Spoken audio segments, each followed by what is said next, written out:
say on minor state no air criminalize this speech. But no air course no we expect say court also what do I send back court to a court to be the assembly. 2 weeks ago a buyer no you can see a bail and a judge say judge deny bail and we can see a 20th you by 20th you buy no judge in City and almost the following day Thursday you buy no so I think say by 9 a.m.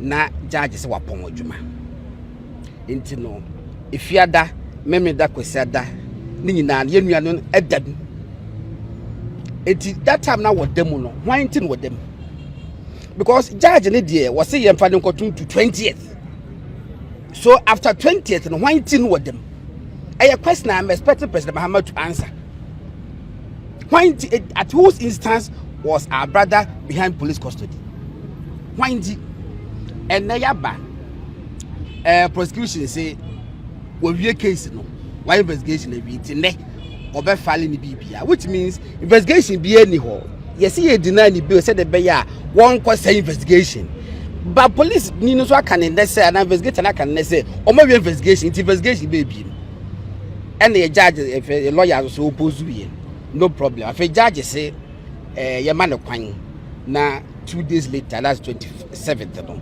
over the ruling mra me dem ye common person na me kama me wo madwe wo ho ba judge di e bia felo ko hwe books mu ni adate it was a man kwanya me adoma 27th omra the court o ye no me ni problem with it but what the state represented by President Mahama is doing President Mahama show letter what show letter command President Kufuado abana President Kufuado ye president no e ka che ni say ensentro ni bia ye chi no man Ghana mu e na Kufuado na me ye chi no it in the menu ache kwa dem no I can say no authority today say President Mahama and the fair IGP so onkoche no in fact and na krampa ya ageni case I can say it say President Mahama na ye enye judge because a brand President Kufuado no letter no I can make read letter no me bully if only you have time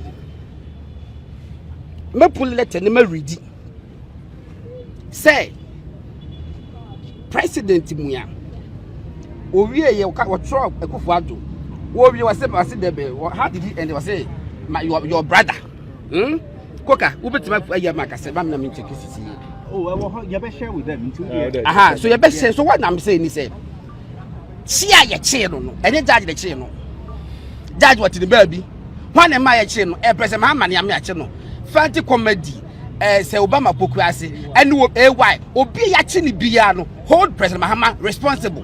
2 young girls and the 2 other ladies where are they in fact yet almost about 90 hours later 96 hours I said on back court President Mahama na ye and you see my main can say President Mahama ni NDC for say enye coup d'etat no mo de back Ghana ye nyina ko to about 7 December mo we need the following day Dr. Bawumia concede what else as if we say you say na your majority shareholders omuka obi nkabi a wrong impression on creating they should stop it. President Mahama now he has less than 4 years old. Don't forget to say President Kufuor a bad president 25 years ago. Why you careful like I say you rich about what calculate here 25 years ago. I go for the bad president 8 years ago in dream. Mahama one position 8 years was back. In 3 years time obeko position. I am telling the hawks within the party, within the NDC, say they should tone down free speech. And nobody said job for Brazil. TikTokers. Me a trained journalist. If I say be a Akwatia didn't meet because who could school you share what the ethics and what. But TikTokers and one are trained woman. Nobody. No one. Has anybody trained the TikTokers? No. Nobody. You see, it's a new media. You better find the reforms be now moment training. But the president air order. Look, me no can say won't to me radio. Yatum. President Mahama na me yatum. I can say to an authority, on the first I'm George. I can say I say for me to won't to me radio. I cry Kumasi ni takradi because we are being harsh. I mean, what letter no ha. President Mahama na show letter come Kufuor to say, and then man, police for St0rm radio stations here to Munan, a Kufa and I. Me ba to Ghana president bi a wo so na ye dia some so president e dia won why me mama anti bo betina be. In fact ade e koso it goes beyond IGP, it goes beyond some joy. That is why we are where we are. President Muhammad, you should be advised yakoto abanansi ya. I'm a member of GJ. President Mahama is a member of Ghana Journalists Association. He should be ashamed of himself of what is going on in this country. Thank you. Charlie. Yeah. Na judge wa break kakra se empo ne ho edodo no na enunti saada no judge entumi antna achinkwana na case no so enti otu sheda enti enei senior judge na case no ehye no lawyers representing a achinkwana na ene achinkwana na nyina ekohia mu ewo court ho na eye Accra Circuit Court 9 ena case no hona ene na dwumadie nyina ekoso enti yes judge etnase ene die judge efre eye case no omo ekwadi mu kakra na no prosecutor no eye se enya dia obetumi amand bail enti eye Accra Circuit Court 9 prosecutor no yese ontumi emma granting bail na ekoko wie se ende yenia bema Kofia Sare ya man bail judge no ejitum se enya dia omo ebetumi granting bail enti omo say to asem no asheda since baby a dia sebno akwakoshe eye dawukuada 27th day of the month of August eho ena since obode asebno akwakoshe na chese judge edi ni ruling no aba with a year bail no who ruling ena judge no edi ebeba but eno ada ncheya meyanentia na sinyanentia se kokode ene wamase clash bi H0t na shase da memne da no ama eye sikan ano shen machetes ne claps ena omu ehim na wiem se ya ama chese wo hwema nipa ba ko epra ebi nso epre menka se nipa ba ko epra akwakoye ensemu pi na se ebia clash no ni akwakofa banankasa no yegusu ehwehwem se eba ne sei ena sa clash no eko so ewo se eyiase ena dame meneda no ehase na nenso no utumu se anwaye den pa enti ni nyina mu no yehwe se den na ma sa clash eba honum na onim se eye gbeyiri community no so no nipa beye edu ena efrimu eno so yesi clash time moja ehwie gusa ama dodo na dwane akwakohye irem na say oh my Ghana wodwene ho a wonte ase den na ekoso enti ene sa community no so gbeyiri if I pronounced right nipa beye edu ena efrimu ewo hodoma chese akwakoye nsempi say wona ewo eye sa kuro no so no omugide dwane akwakohye irem a chese obia protect ne ho police station ena ebi akwako wi ana so ebo mo ban ewo police station ho enti ano no so chese ye nsema enkodie kura ewo yemaya yetimi na eye ahead of Akwatia by elections no so no IGP still nipa wotwea ose ya chi obo no na obe process obo for court no meno still maintain ho asem da bia meka na mesisodia se bia wa wate ho asem no wa maye se IGP nipa wotwe a mo koye ye mabone ana so mo ko bro ye maame ha wakum sede ye nuabe ma Chris ewo Ablekuma North no last week any yan tesa IGP as by Friday omo process sa nipa wotwe no a one form di amma metuja nipa wotwe abepem de yehu omo mfoni no oscillators by Friday and obe process for court but ye trade ma Friday no yantehwe bepem ena make say maintain hwe na no ya make can say ya no maka say bia when your information bi na mimi nim say bia ye de obokọ court na wayi asutre ye de obokọ court A and I say ye de obokọ court B na eno no so wayi asutre na wo say say IGP true to his words nipa wo hwe omukodies to transfer ewo Ablekuma North no wa process and so de obakọ akogina court meno de maintain ehonsem enti unim bibisa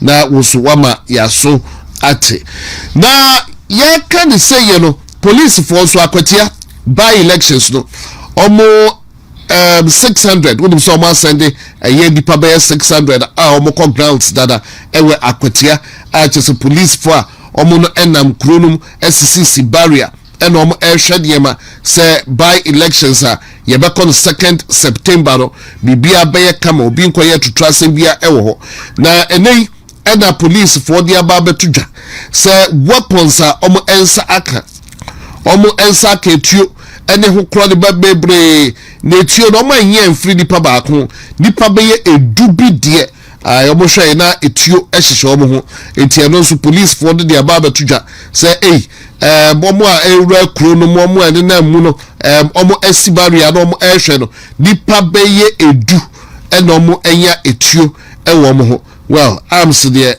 etuo de mbeya bi ene the police for bu besi barrier wo ba fichire akwa etua bu be yi no nkofo ho na se we de ensa wo ka kire eno ti be hu small arms yenua Adam Buna isise ono na yaman appointment ewo small arms it ono so abokoko say Akwatia by elections no nke be ye tuo sebne ho kro de ba no yenyi film ba police for ekire say etuo de omuanya bi pa ewo ho a ehyehyehye nkofo nti that's just by way of information. Fight against Galamsey but yes, fight against Galamsey maka wote Joseph Yamin ne so jina Galamsey community num na ohwe se empo anti Galamsey task force no extortion sika obo eyi e de efree nkofo ho enti eno ade bia chese ehana dwene pa so obo ko mo nkoye adwuma na obo jejen Galamsey fo ehu esika na aside that crowd nka president Mahama enhwe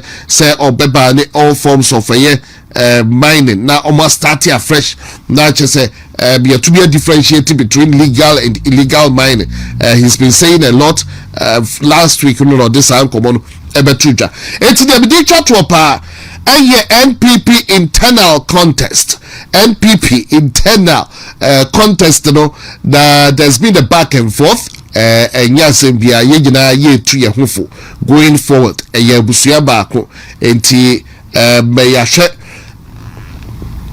over the weekend it was Brian Echampon the footage be eba bonte followed by a statement from a campaign team no Dr. Mahmoud Bawumia far away in the United States of America and so the footage be we've seen footage of a Dr. Mahmoud Bawumia far away in the United States of America and also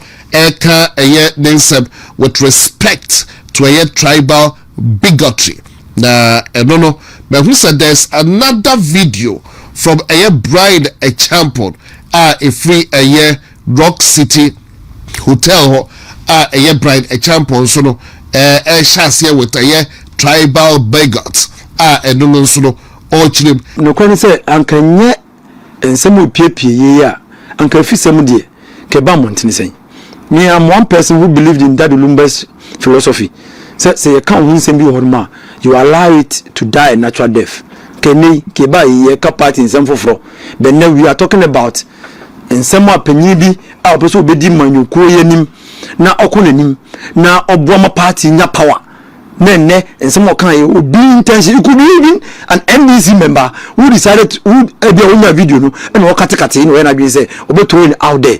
So when you decide to give it more energy or more fuel by telling what is not the truth, one we are now some but Dr. Brechampo was a meeting, I think chairpersons of the new patriotic party in Ashanti region, and was a one more the two and he say fact lady when you come the young Ukraine say or also working Obeka and you mean a mechanic say is it not true that Dr. Bawumia says if you vote for him the North and the Zongos will come through and it didn't come through.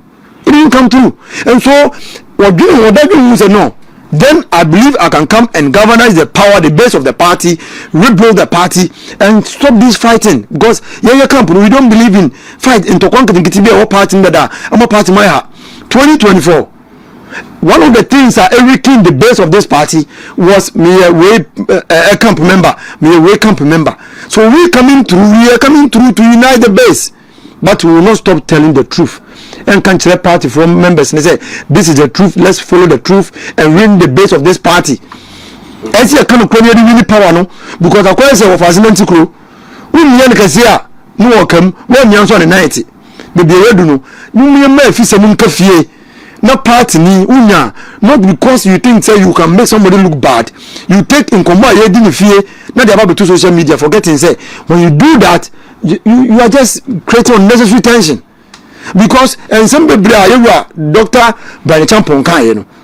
Me sure say about 90% but that small part no Uncle Fred Imagine say maliciously they will bring it out. No? That's what we are discussing today. Okay, I think so. Maybe some last question after you move on to some other topical issues.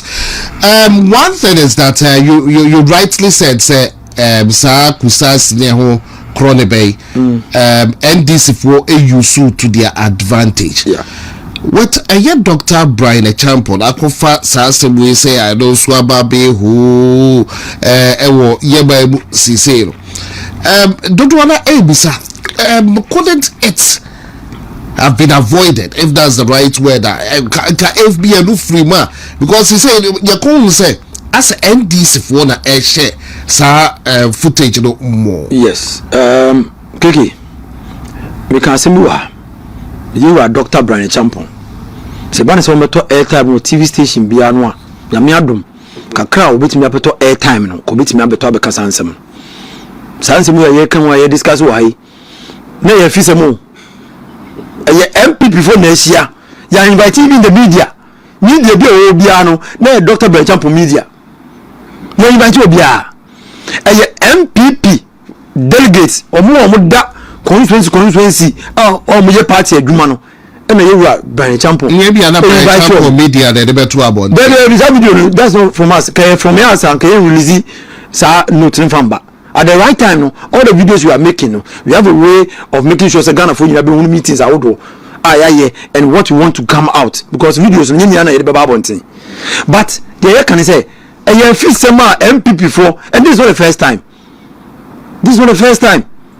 Akwatia H0t bibi kakra it was MPP kuku dam mpanyimfo na ehia and a party ni ba akotam sa video no e de ba bontina abaye a dent on our image up to now ti the mechanism party for so party panyini bi invite party for no de ni die mamo no o kana ni so ade hu de a kire mo a ye besere so person say bi ba bontia he has a media and the minimum party panyini bi a all pay position bi a only camera person and say only media team so the opposite of the baba bontia baba wontin.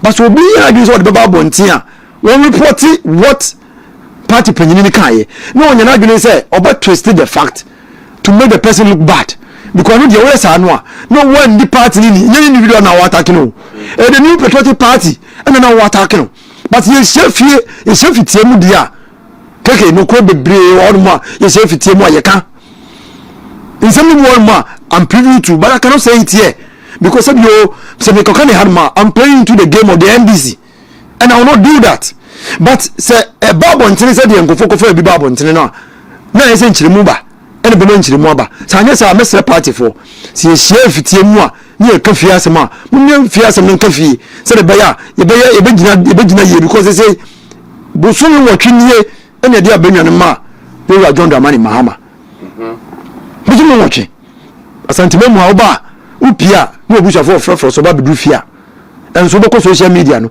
ni a region minister or in charge of a security of this region no gina ona na yiri tsenchen obo ogana na yiri tonyom. That's the kind of region minister we have in Ashanti region. Uko kan say on the social media friendly when people are dying when people cannot be assured or say or more loved ones be called mono be fie security and social region to apply then your regional minister or you in charge of RegSec or sorry 5 hours 3 hours not to social media or board money you don't hear it to them forgetting say our lives decisions or better key the actions and inactions can affect our lives but then when you jai ho among for the official ten fear man kwan to aba NDC to win elections among baba regional minister no the security diagro but now we are discussing what party penyu ko kai instead of what we have to discuss enti ye free and also na Daniel Niteko and utie no CCA na or a member of the NPP communications team Daniel Niteko Brian Champion campaign team ono and Ashanti mantem ha or head of communications right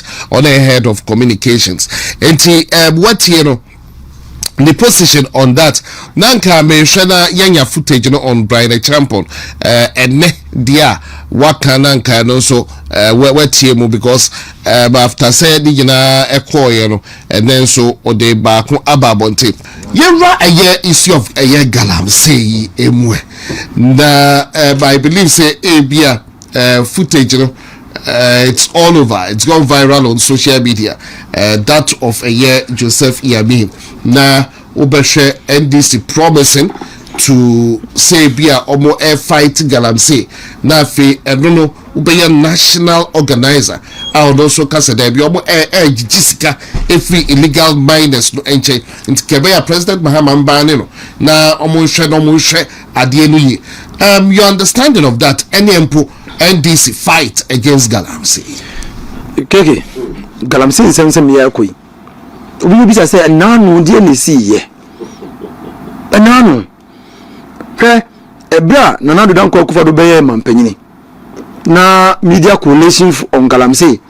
E de betu nanim say ye sensase ye sem fudie kokoa na kura ye ma economy no amanfo say no for galamsey ni ade ama yade ni ade bebre koso nkronkro bebre aya hwene ye bedu baabi nkura bi wo hono mo a uboko hono ni peni ho kire say yade be piepie hono wan we ya ye huru wo wo akoda na na ye 6 wo wo akoda na ni tie 2 wo wo akoda na oni afu na oni 9 sa anyo mo ni nyina yade a cyanide ni nyomo ade wuru asase ni mu ne mfudie ni nyomo ye say no edi beba mampanyini ba tampa no na dan kokufo do ba tampa woni ni mpanyifo ko hia wo se je mpanyifo kan ye ade a eni enyan ese otu anamon kese wo ho and so he put his presidency on the line so kaya or say I will even put my presidency on the line to fight and save this country from the peka krebia omo ye dufudie no mo pese omo nya omo ho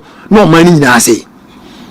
So the fight against galamsey no na your money nyina to konya bibi to ko ene ne nya na nado dan ko akufado aban to kwa e your money nyina to kwa and you face both MPP PPP whatever PP nyina amra nyankun to kwa omamba the second time the man na dan ko akufado was there be I will still go ahead and fight this canker because e bedu ba bi no ye ho ba kire yen ebiom yisika ese de boy ho bra e other sectors of the economy no ye de beko yade enti ese ye make sure say sa ntoko yakuni ye that was the time sa akwada ye friend say samijemfi focus on yakwa na man focus kasa obviously by age and school me channel enti me kaso yakwada is in the right place. Oh but since he said you're adult akwada de na just a baby sam na wonu sama akwada no timika fully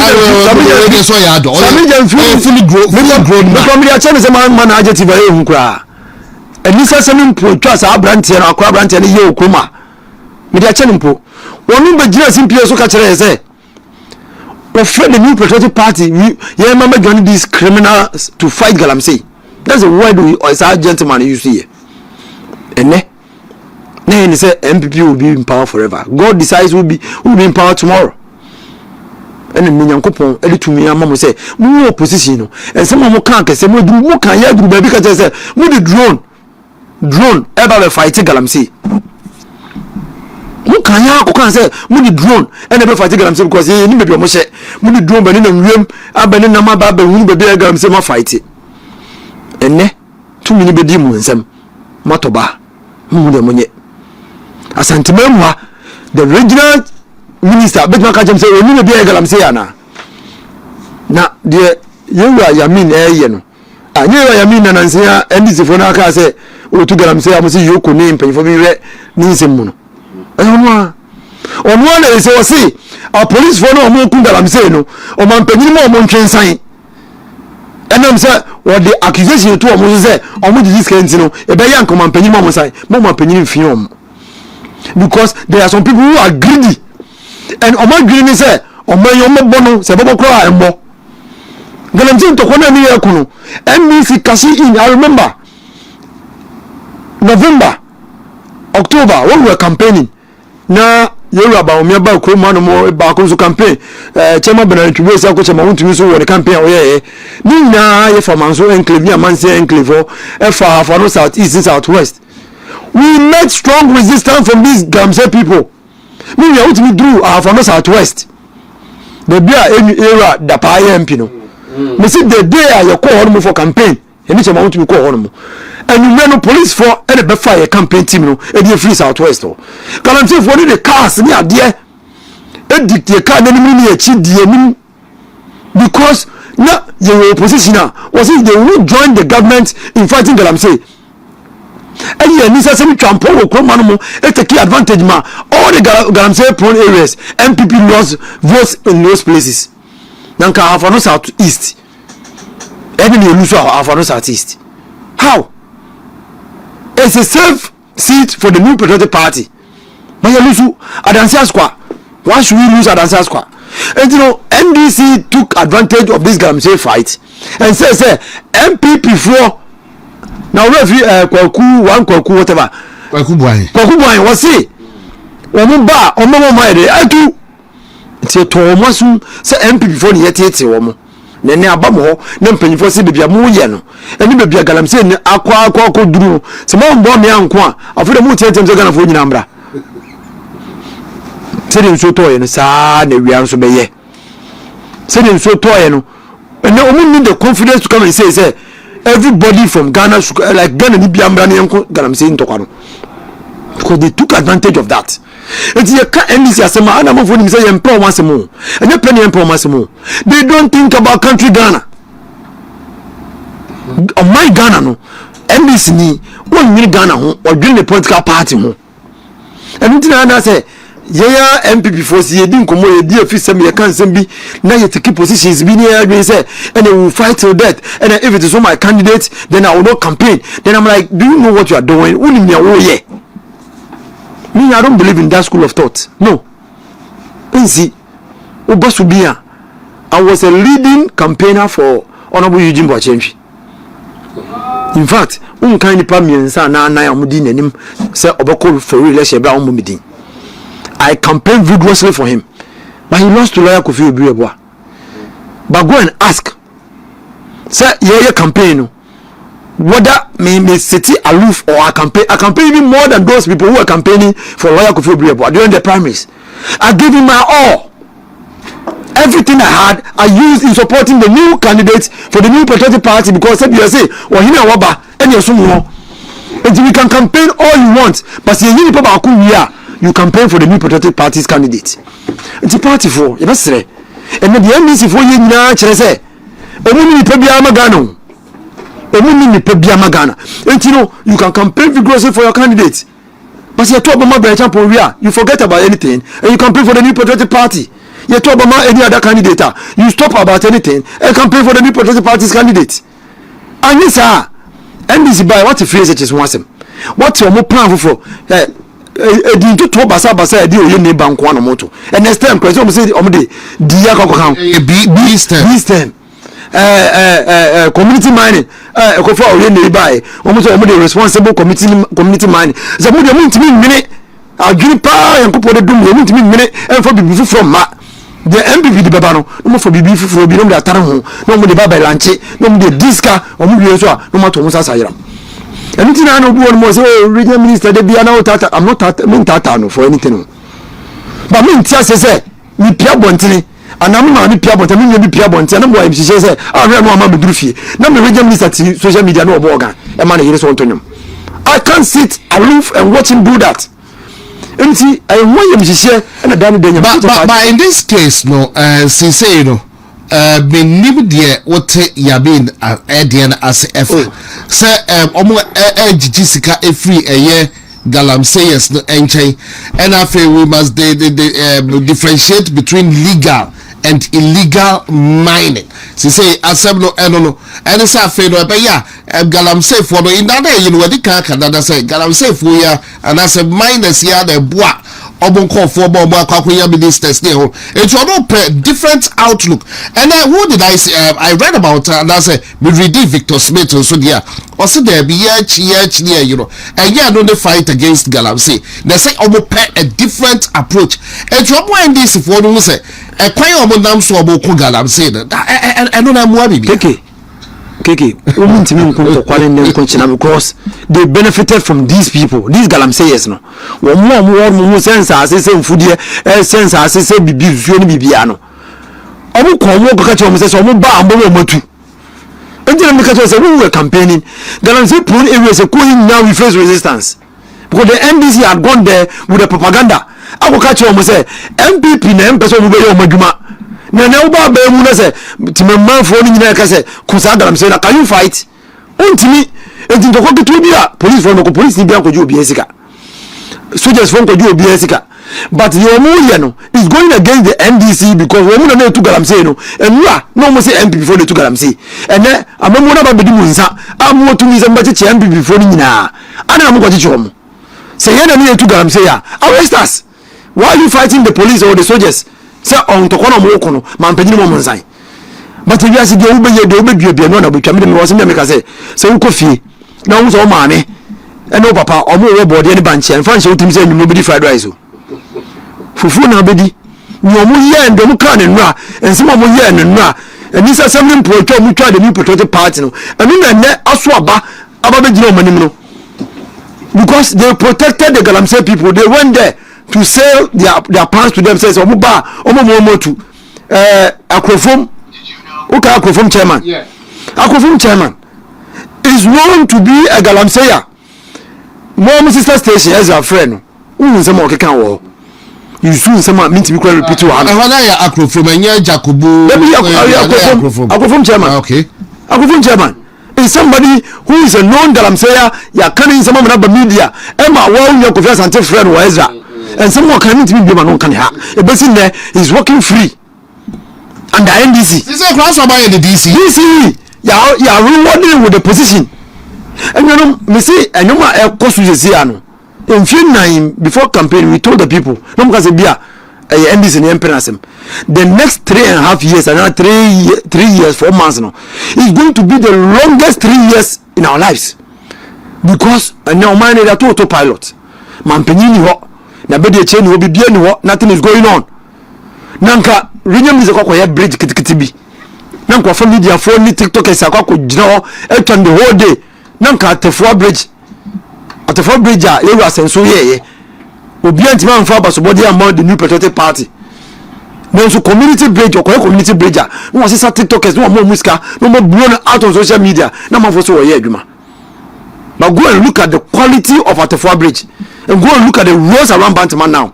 And to be say party for Obi Bianwa or how come money triple ya or ye na dwene say Obi Diniboni wa MPP minti one pian kotoa ba. Ama NDC only 100,000 ka omo previous votes ho. Ema omo winning power ene ye nim say o mampanyini say ni mampanyini. Say aban bi wo say aban mi ni wo no. Ene na ma ene ye wu de ekoyo. Nanka ya mi dia me say ni miti kroma no mo. Even Jomama part 1. He was one of the people who were meddling in Galamsey here and there. And then Yabudi Diwa Galamsey say Yoko and me special prosecutor will be investigating. It is a no Bob until the catcher man paying say money in Kusanto corner. Because we see on one organizer. But also site ba Kukura Nibikura. But some Okano they say on this site for Galamsey. But Temuno almost support to a party. I say almost a bomb by say will be a support to a party good edgema. Mimi mpacho Galamsey ni ayachinda. Galamsey campaigns was ya campaign bila awe gana ni. As of now for you started fighting by 8 years. There is no way sometimes even those in the pit don't know whom they are working for. That's one thing about galamsey. Sometimes those in the pit omo no amana no omo say so sense as ye bibia no omo ni nipa ko omo ye adwuma kra ma no enti no say o je bonja ka say oni amana ba akokra na say oni galamsey site no e bitu won ni nyame na say woni ma na o man panyini una aye organizer e ye adwuma ko side down e ko ye adwuma ma o man panyini aba na o man panyini say o man ni nyina say ye mpe galamsey to ko galamsey ya e ye den na wo so ka che man panyini say onyai onya because as an organizer no winning everything that went down there information beyond winning and therefore you are part the message out the call say some ba obama omatu and unti na ye tu omuso sa wo so mpene ye tu omuso sa no but we say e den ya e jade be kire banche nye we see with time we will get to know who and who are behind because your board na do dan ko kufa do mpanyi fo party mpanyi fo nyina tri so mo ya kronfo mo ya galamsey yes omo sense as say ufo and the NDC buy it's even worse. And then this buy, the galamsey has taken a different proportion, and then the woman see in the full glare of everybody. They don't care. And then another grand go for the no reason go for the come and see Musu galamsey port farm which chat go gunia there. Now who's our money? And then people are bold to do it because more your campaign culture almost says more too. I am some because media memeka na nanu mo feature ye to galamsey mo nkom ye to galamsey. No we ye bedu baabi hini na wudi no wudi oni paso biemu wan kasa kwa won tra krom ho because mo ba krom betu galamsey no about 80% are not from the town. It is almost quite and yes say we fu a bedu baabi bedu hini na nso na won ti krom ho ajima me ma kwa ba okay me zo wo bai wo betu galamsey so nti galamsey and other matters ansana meko galamsey ensensem no so no yemse ensimpia ba ku mini bo hono ma wo se e firi hono minia me pa meti se na minia teko ono so otu wodi yenia bi achia ono so etu anamoma no se won so betumi abayo mampanyi na oka ensembe no mu we don't begrudge anybody say obey campaign ediama nimia but ye ko campaign mu no enu kredi eni ensimbi mu hia if you say so one hwe ya obekwa akukum yesi abwande say St0rm no akobia sesedru so what did they make you know we are so who you must be guided by an experience or say enima bibiri liwenim ewo abrabom na wonu say ade we ya mekoye dabi obi bi say ensunsu we say ne bae ti wonu sa niema no a obitimi atutu na mosi in 2008 year ko general elections mu yem se na entokwa aba ewo dagombafo ene konkomafo ntem ewo nandom ihunu kwanya yenuanum NDC fo efaso abra 2007 year kwa primaries na omode ntokwa no ko share the vice president then Alhaji Mahama say ye papa no ye vice president nti ene ne kurumufo enye tumi a omoye saade no toko suma ye members of parliament bi no mpo na omuntimi nko omukurum nko ye campaign ema omutu aba ne ditiai abra vice president in epe ye ko primaries na OPB no that is how they campaigned say a vice president problem intina the ceremony problem no aba abra onokoto aba ni wie ya Alhaji Mahama elusu ya wanya na adodanko akufuado ebe ye flag bearer pe ena sa NDC for krono a esan ko ceremony ko ka kire ceremony for say a DNPP for ayede omunhu bi da nipa bone se mo ma yede omunhu bi da na omunti ase se Alhaji Mahama ena ye o mampanyina be de akire na ye ba be yi o mampa obi amana ba be di flag bearer for MPP ni ye jano akofa na adodanko akufuado NDC for eni ya party for bi mu a omo ka say Alhaji Mahama no enam no so enentokwa ewon landom inti yes ade na enye no ye to abani wi ya everybody will be a team bia will bear witness to this say omo sai ko sirim and their political campaign to the major campaign tour omo dey win sirim was say Alhaji Mahama was the vice president inti ne papa mu ampa na ko say Ashanti for edi abanama Alhaji Mahama ninki ni kwai say yes di abano ebre na na adodanko akufuado edi ma sirim for no to abamaye. And it worked for them. They won 2008. They won it. Inti Yes, say oh with one sa na wahwe one sa. Ote ye two baby we have commissioned an investigative body. Party ni papa bia wo ye party ni a nyame adum wo say wo ye card bearing member, let alone being a communicator for the party and as being a member of parliament for the party. No, there is a party constitution actually say the party need to take a decision power. You will uphold the decisions of the party in public at all times.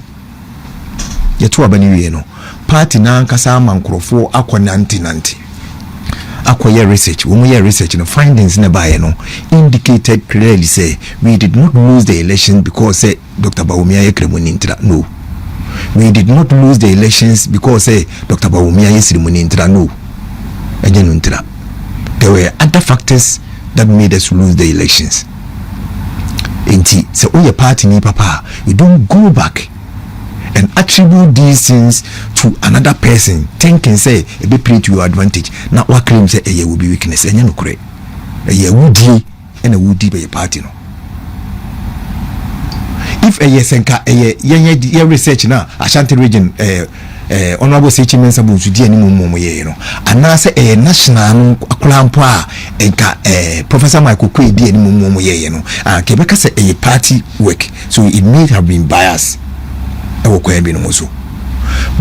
Adnan Conrad, a German organization, they are founded by the government of Germany, has done an independent investigation of that, and they have come out with almost the same results.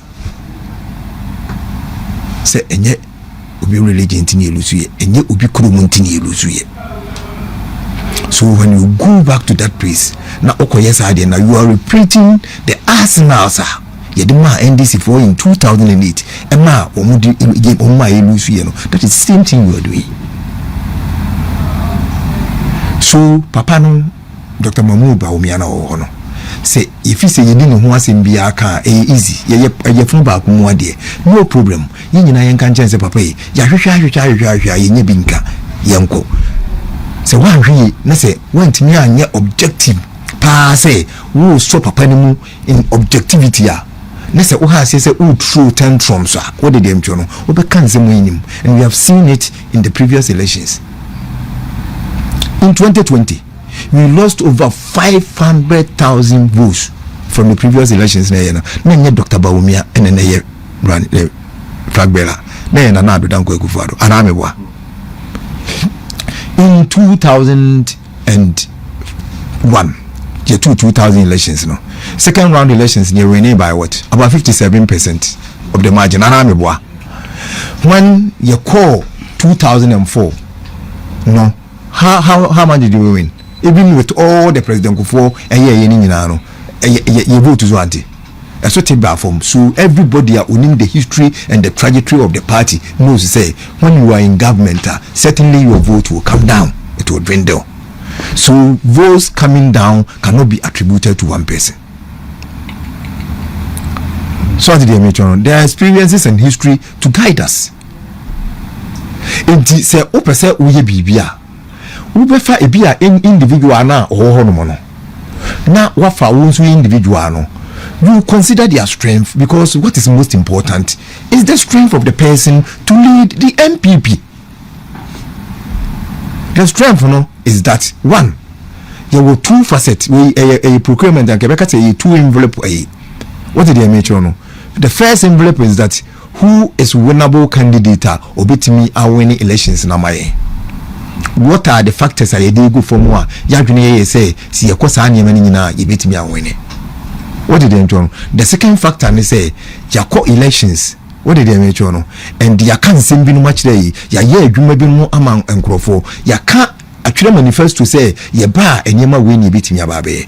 Who has the edge to be able to do all those things now? Yen ye say, ya baby babe, who has the upper hand to do it? And yet, dear, will be able to listen to. And yet, dear, will be able to by a casa yamani me more. Na ya procurement officer because ya fa the most responsive bit omunyina why na wo soro pa. That is what we are looking for. It is not a contester obi be chire de obetimi asai obi pa. It is not a contester. Ye nkrofo a omo betimi adi atempa.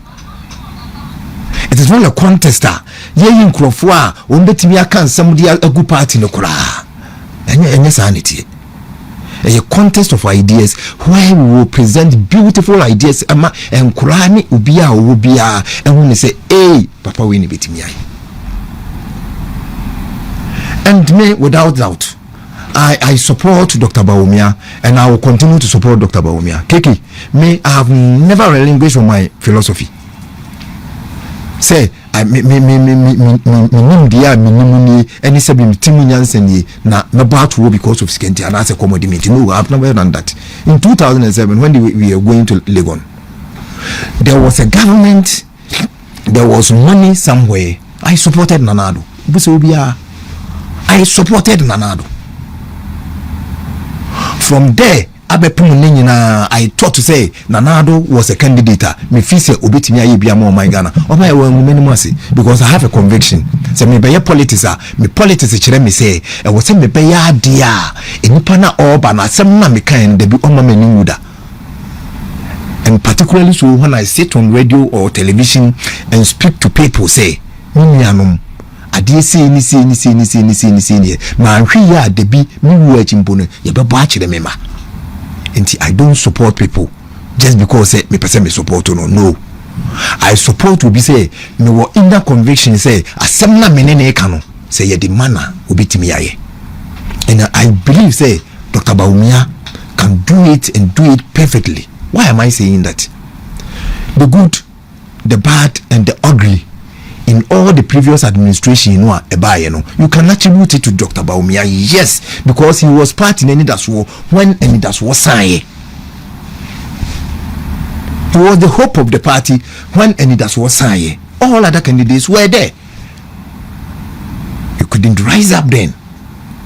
And this Dr. Bawumia and my lectures and my 2016 na enam ho wabenya contract enyesika na obeka kire Dr. Bawumia say wode nano ene kasa kwa you are beneficial of nano asem ana ameboa. Dr. Bawumia gave lectures before 2016. We won 2016. People who have been enriched through our government. Na say oka kire ne say Dr. Bawumia de nano ne kano kwa you are beneficial of nano asem ana ameboa. And then when I say Dr. Bawumia, a whole lot is going on. Okay. So did they make sure? A whole lot is going on. So, say yeah, campaigner. Let us campaign on the strength of our candidate. Yes, like SWOT analysis, there are strengths, there are weaknesses. Strength and weaknesses are intrinsic value of human life. You use your strength to overcome your weakness. What did they make sure? And that is very personal. But when we come extrinsically, if you want to be intelligent, if you want to be cool what other people are, what did they do? You can only use your opportunities to overcome your threats. What did they do? You can only use the opportunities available to overcome your threats. Don't use the strength and the weaknesses of people. So, oh yes, sir, you dive into gutters, sir. One here, obeko baby, obibeke biachro. Until I'm catching say, over here, no, I feel no kukum, yes, a trauma and answer the now could be a list drew. Ako kade yanka afi bi se paacho afi obehe woti man kan sa wona hojema no akusi boni e na wona oyisi so ade de mecho no enti yesremo campaign na ye ko no obi yanko me de me wogidie se party fo no enim ade a ye pe enum nim ba bia ye duru enum nim se de ye duru no it is non negotiable si ebetimi assistant Dr. Bawumia enyi. See, you change Dr. Bawumia, it is not going to work. Dr. Bawumia, yes, rightly, has been the vice president of this republic for the past this. If yes, Dr. Bawumia, there is nobody who can defend this party and the principles that we stood for over the past 8 years than Dr. Bawumia. And the Nupana will go back begging Dr. Bawumia to come and defend him. Because they were all there when we needed to mount the defense. Obi and one more free throw na aba. One more contest, everybody was here. And your catcher say we lacked communication. We couldn't communicate our plans and I say Niama to the people. It took just your car and everything to have gone to the radio station to discuss what you have. Naka buying everything I win elections. We couldn't do that. enti elections na ye kono yes obetumi anya candidate but I am saying say Dr. Bawumia is an excellent person. He has proven beyond reasonable doubt to say party for no wono or domo minimum ekolano when everybody eluded say ubia for party for no Dr. Bawumia was the person you can say okay it's a polling station for no you can register bibia ubia in so I am going to pay for everybody. And he paid for individual bia or work room bia we MPP ni bia we executive now he paid for you. Then not people need the whisker contribution to the party obia contribute in a way one way or the other obia contribute and I'm here for Congress yes people paid this we pay Dr. Bawumia paid the highest when the 2 years kakesieba but in the principle any nyame so e woni mu say what the insani fanya ade a on person wode nsa bonkum e de be kire no ntino that is why people are saying but party for no and everybody knows say Dr. Bawumia he who paid the highest no Dr. Bawumia paid twice as much you tua o se o tua kesipa o contest mu sisi no Dr. Bawumia tua mprenu e chen ne de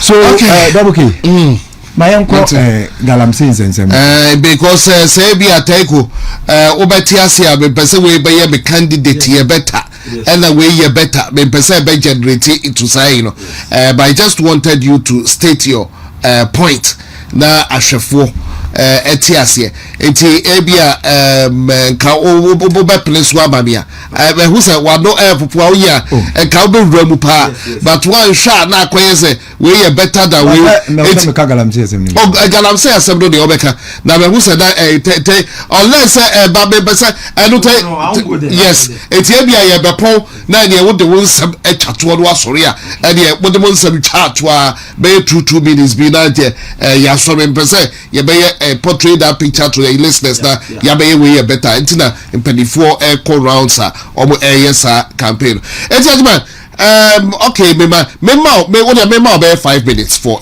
galamsey why take una me about unche why take ko akasa bebere oh until na make say some kasa wakasa bebre no there unfortunately when are we late unfortunately when are we late a year time no na be there about it would be matter mean here Nina Dogi galamsey nsensem ayekoso is one of the reason why I was say obia wuti bia hu ni say ewi asese utwa nkontompo e ma wosafo wayira what did them jono obeda bonti me I said it efidie bebre so say ekwan a wo mo se yemfa so a yensi galamsey no yemra ne now calling on the vice president because say when you flag beller even though he doesn't have to me obetim dia ya sade no won kan kire o mampanyi say womra ne and now no me I sat on efidie bebre and I can say enye possible enyi what did they make sure enti me I still stand by my position. What did them turn? I want to remain consistent say that is not the way to fight it. What did them turn? NDC for any namu edwa woman say umbitimi aye ena omo bae no amane ha wo mu Yamin may be right in a way. The only thing that is hunting him now is that he was part of the liars. Nipa no a omutwa antoro knowing very well say all these things are no more kano enya no kure no wo ka ho bi ena omutwa asa antoro no utwa wiye no now we've gone back to them with the reality.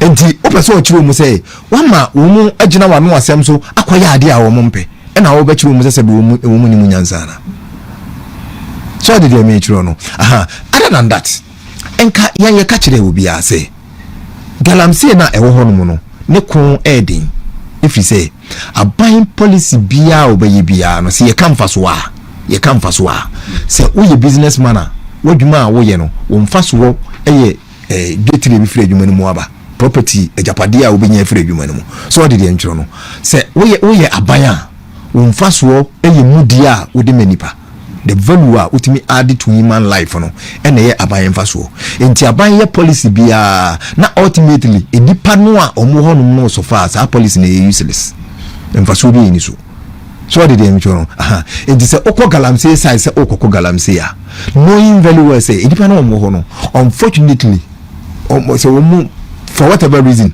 omo bi ho no ma ona anko school onsi adwuma bia adia omutimi ebetimi aya yesa adwuma na omo yedidi no and that is the chunk of the people there so okone se okwa akoyesa adwuma na to say munyai ne na eneya munyai no e difficult it is say okwa fa ahoma e de kwhye nkrofo akomfo ati se opekwan bi eduwo mu fa so it was the more reason why na adodan kwa kufu adu bi di ade no was say let us open education. What did they mention? Free education will be ankobi. Se munyina bebre nkura ne bebre kogu school a na omu wi a omu betimi ato aso a obeye engineer obeye medical doctor obeye teacher nia obeye nurse nia that person will not go back to the galamsey site anameboa na ono nso ebia na busuafo ni immediate family no obetimi abo mu ayi wo mafirim so it is not a kuma ebetimi akona ba akope just like President Kufodi lipu by no livelihood empowerment against poverty. We say lip no ye program when we did and say if you be na lip beneficiary wo be no ye fa akora ba ko ho no se ye ko kire na adwuma so that so ye adwuma ni wi a sa akora no bia ne maami ana ne nana ne ntimi na lip no so forever but sa akora no ba be take care of the family na wo pagya busua no ahode mu kakra. That is how the lip was introduced and this for by emu jai the trace aspect of it no and the sikana no mo chena oyi omo increase poverty and omo kanipa dodo afis kana duro omo so but lip no na enya energy of nipa dodo a duro omo so na ni gie ne se enkeso oti so what did they make no the same thing na galamsey netie eniji ewo mu ne say yebomu say nipa no gradually we are getting them out of baby awomo no because they are there because of certain circumstances. What did they make no enya eniji enya ne pe enya niema bi a omo eye woman nika eno ye okọ galamsey ase a galamsey diska wo galamsey diska wo galamsey maybe enipa ne bi nim ho wo mu fa camera ekojina okotwitwa atete kwa me minim ho papa me say as far back as 1986 na mini amene ne tie no ye galamsey ye friend techi wo fisase bontofu so did enjoy the galamsey enye na adwuma okọ a eye de otu gold no de ono ankasa site ne ne dia no the former afa na wo hwe ho what did you make no omu mienu nkwa ne ska wo mumu wo ma kanyina ese wo mubla wo ma kanyina ko ya de edipati bi gina atechemu nipa ba gina atechemu efira no pakopuma nwumre wo hye atechem finfini ateche ne danase ne sesa na wo hye musa ofisa na nigie no woni de nkwote alu promo ko US ango mbe but situation no ai o man no wo no entimi emfa no nkosa abia no enti ye chechire o man se de be ya gradually be taking growth on everywhere. Alhaji Dr. Bawumia any MPP eye manifesto kama say you need geodetic engineers you discover bet you find problems no these and these are the steps are ye kwa akoteki na yedi akọ galamsey no se de be ya enipa ho beto mu na ohawa eba environment no so eno so yetimi akọ ndc force de bi mo baya adia ye kan ye na mo se ye boa no mo so pa ye candidate Alhaji Dr. Bawumia say de wo kan wo boa e kontompo ne na adu mienu ene ye wudifo mu ye no ene makoro no ana mo ye decentralized environmental protection agency for EPA for offices ask them if they are not doing it. Say de ko so much chim e de bi ko hini de bi ko bonkum de bi ko nifa. What did you enjoy? Machines ya ni yesi ebe mu de detective gold no anwani enya no na nkom so nkwa akola nche bi wo boase a owi ni kotu wo mu enti ya kachi na mo say adia omampanyin dondramani mama wakan si so dua na consistently why consistent say the bias ade no obem ye hunu say ampa eye no kora ne say intimi nsi gina ye ono ane kan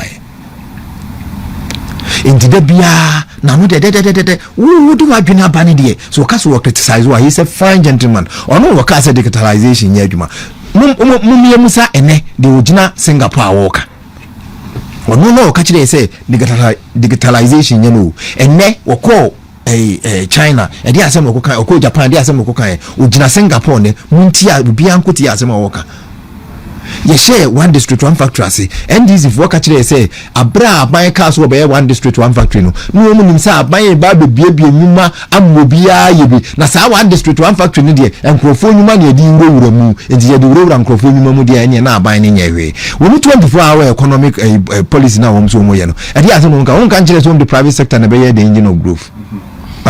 So what is so different in here? I was here to say, yeah, MPP for the NEA and Nenye.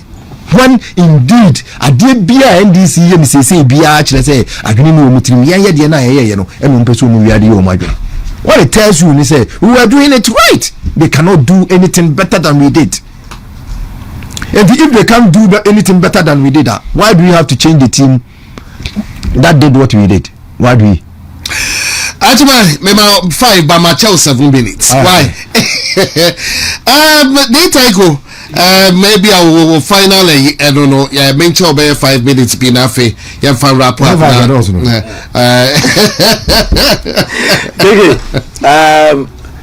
No credit, I will say, you can down and say, and you know, credit to the new patriotic party.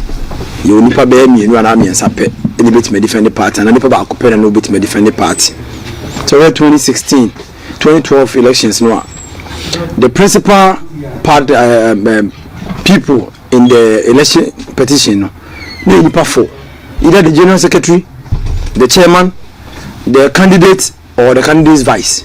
So, any part for Mubako and the next would not any other person from outside this four couldn't have done that. And out of the phone, and I hear Dr. Mahmoud Bawumia, you could not that can defend the party. And it's not like any other person didn't want to do it, but that was the position. Again, it's not say and not possible say any other person can come and lead the party in 2028. This is a democratic party. The new patriotic party is a democratic party. Our brand bring us your coalitions we are party ni be processes. So we are party ni be a paper. It was who a word do up a purpose with the party name no party man akonya e man di party name enti besere o mo mutie nyina say this is a democratic party and nothing is starting from the grassroots up say the beya obi bia no wo pepa so di party name nso me say si atem ba akoso ye ndi party ni e ya di hia papa see any party ni a ye nyina no we play into the game of the NDC because say me ni ajimawahi na oka kaso fajima wade okura oh post too much me no fajima as you pia go because oya voice so no fajima why na oka na maka na oka na maka na play to the gallery of the people ah tell me say if some there me man kafi the person kan no ye beka but the university ye kan ye beka na fi se kofi a me nyajima beka cho say ensem do ma me kan dindin pa ba ba ma no be contact to say anything to any other person, but the unity of the party is very important. CAD party is very important. Your party Juma, that's any year. At the end, I think that this party will be victorious. In 2028, we don't have a choice than to win because the way of man is the autopilot is CA. I need government. You need more about the deal money for the next 3.5 years now. I am sure as a party need be home. No, we say so we be party in here. Party by Yakono. The Senka ye nyuma ye in the passing na ye tonwa Ghana for beto. Ne brand so you bet made in Kunim Yami 2028. And the cake can be bebree kaka mekano. But the ground, the battle is at the ground. Team B very volunteer groups are was and memo na. Make be via social media for omo mu gidi ye say papa no is somebody who can control big money. Somebody who will be able to govern this country. Somebody else, say your mom go contest is CA. You can't do share be Roberto era by champion. Obi any work. About the practical digitalization. He is somebody what could you me pa. The media made the mechanic say, "Ebreno so we team BA believe in strategy." And at the end of the day, we will be victorious and we respect the rights of any other people in lawyer George Munina some babeka na ye de Dr. Brachampo akwaku mampanyini amaye nyame adwa 2028 meda se dite ko ajima yes sorry ma me kanche mini aketwa One hard work fast. Hard work but my kan okran kire no. Ti. Abribia wunim, yezi bibia nka papa enye dwede. Obi obeka kire say in 2012 general elections when we were going to your friend say court no. Any man here dey court no was who was going to sit in the docket no wakasa no. When you applaud that down. The party formed the team. The team investigating why we should go to court or not. That team was led by Alhaji Dr. Mahmoud Bawumia. That team, your Bobo documents in Nana was there some. Bobo documents in Nano at the established prima facie say indeed your cocoa your case I beat me presenting. It is Dr. Bawumia who did it. But when I come, we cast a defense of the party.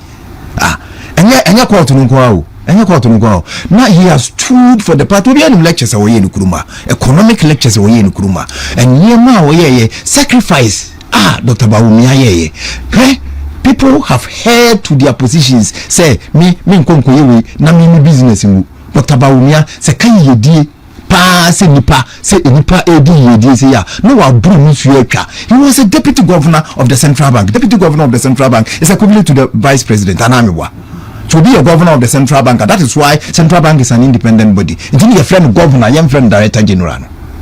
So a governor of the central bank, or Mampimpo, Kasa, Achirenwa, or Kasa, or Pobe for power.